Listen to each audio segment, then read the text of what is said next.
নাম ধরে ডেকো একবার। কবি স্বপন কুমার বৈদ্য।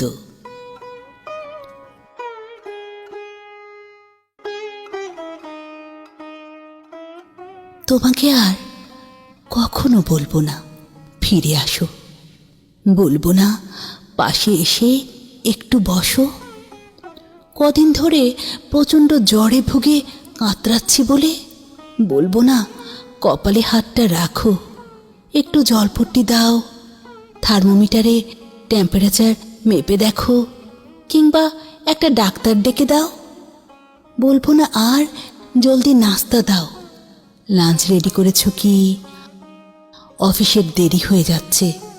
বলবো না আজ ফিরতে দেরি হবে, তুমি খেয়ে নিও।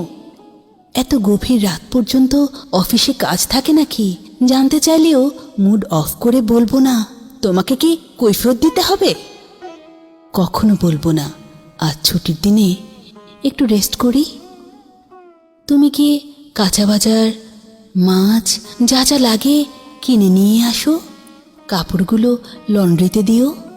বলবো না গ্যাস বিল আর বিদ্যুৎ বিলও মনে করে দিয়ে এসো। কখনো বলবো না আর যেটা বোঝো না সেটা নিয়ে মুখে মুখে তর্ক করো না। বলবো না খিদে পেয়েছে ভাত দিয়ে দাও। বলবো না এক গ্লাস পানি খাওয়াবে। শার্ট প্যান্ট কিংবা জুতো জোড়াও এনে দিতে বলবো না কখনো।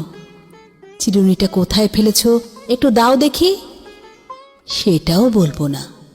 স্নান করার সময় টাওয়েলটাও এগিয়ে দিতে বলবো না। আর এত কিছু বলার পরেও জানি হাসবে না তুমি, তাই বলবো না ফিরে আসো।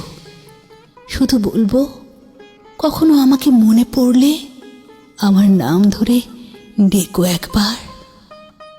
তুমি যত দূরেই থাকো না কেন ঠিক শুনতে পাবো, ঠিক শুনতে পাবো।